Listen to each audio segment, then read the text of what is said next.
Good afternoon. My name is Eduardo Dotel, and I am one of the students in Professor Max Langen's CGS3095 class. In my PowerPoint presentation, I'm going to be discussing whether it is ethical in society for internet service providers, or called ISPs, to be charging web users for better access to particular web applications. To begin, I'm going to introduce you to a man named Bob. Now, Bob has been a Comcast consumer for the last 10 years, and he has undeniably proven his loyalty to them. Even though sometimes he feels as if an AT&T internet's connection is probably a better option, he hopes that Comcast can step their game up one day. And guess what? They did. But not in the way you expect. On a gloomy Monday morning, Bob boots up his computer to check his Gmail account, where he then discovers that Google has been significantly slower than usual the past 3 days. Bob realizes that it's time to figure out what is going on, and so he calls the ISP and gets connected with Eric, a Comcast employee. Bob explains his situation, and Eric immediately replies, "Due to Comcast being paid a large amount of money by Yahoo, we have decided to put higher internet speeds for consumers that use everything related to Yahoo, such as the search engine and email." Bob, awestruck by this change, maintains his composure and asks, "Well, what can I do to attain the internet speed like before?" Eric replies, "Well, we do have a package that includes Google, Twitter, and others which are not supported by us. You just have to pay an extra $25 per month to keep up with the internet speed like Yahoo."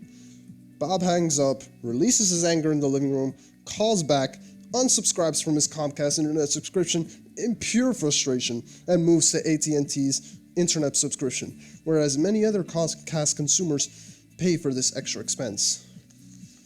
In a world without net neutrality, companies and consumers alike can be significantly affected with these changes. However, is it ethical for ISPs to charge users in this situation?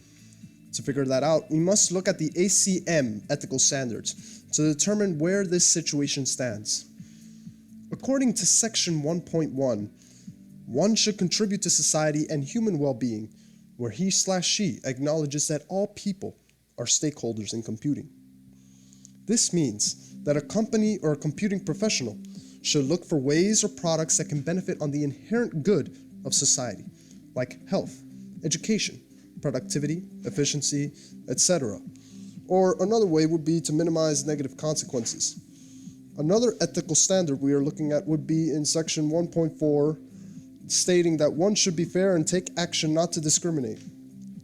This means that different technologies and practices should be inclusive and accessible as possible for many people. Now, you may ask, how can these two ethical standards apply to the situation described above? Let's first look at the ISP's perspective to look at the ethical issue at hand. In order to achieve the cost of greater internet speeds over certain applications, they would charge users like Bob an extra expense if they wanted to achieve that greater internet speed. This can also lead to better management of data flow throughout the network, where people take the fast pass lane over the regular one. On Bob's point of view, he has to pay more for a faster arrival time to the sites he wants to go to, or he might not have to pay for sites that Comcast has chosen for him. Seeing that the sites that are automatically faster are a cheaper option, he might want to choose those applications over the others which can affect many other businesses. However, he might also want to pay that extra expense to get to their desirable applications, to get to his desirable applications as fast as possible. So it's a matter of choosing what you want versus what the company wants you to have. Now, in addition, Bob had been planning to start up his own video game studio. He would have to market the video games he created in order for his studio to gain recognition and attain profit.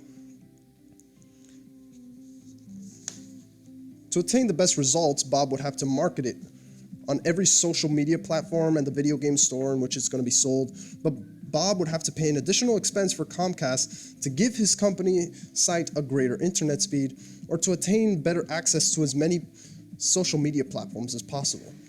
All in all, there's basically a much higher expense for startups. Now that we've seen both sides of the coin, what is the ethical in this situation? Well, Comcast is making a profit, So the employees are getting better paid to feed their families, keep up with their bills, and attain a better lifestyle overall. Another point is that the government would have no reason to intervene and regulate, so Comcast can basically implement a much more appreciated plan amongst themselves against AT&T and other internet service providers.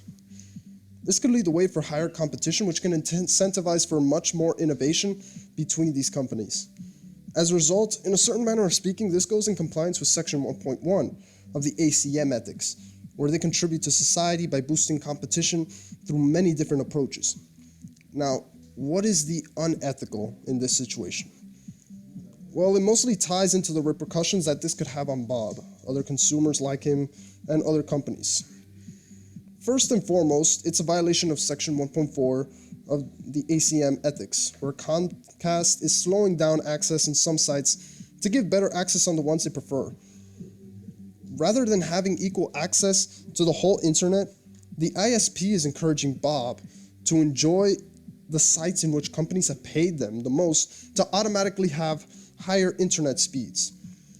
This will not only displease Bob and many other consumers, but also many companies in which their profit can be significantly reduced based on this change. Bob is also negatively affected through the misallocation of resources, where he can use those expenses for the benefit of the greater good, whether it be productivity, health, or needs for survival in a society. In other words, Comcast would attain an increase in power and profit where other companies' profits like Apple could be reduced. In addition, this makes it more difficult for startup companies like Bob's that want to expand and succeed, where they could have products that can innovate.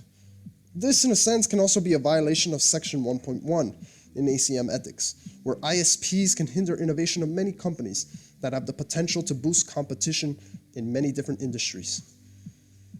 Overall, based on the comparison of the ethical and unethical in this situation, one can clearly see that Bob is in a very bad situation, where it has negative consequences for him and society as a whole.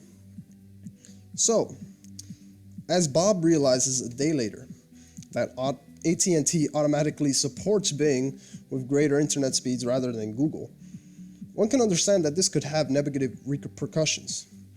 Now, these events have not transpired. They're obviously in a fictional setting. But could it be possible? That's for us to decide. Hope you all enjoyed, and thanks for watching.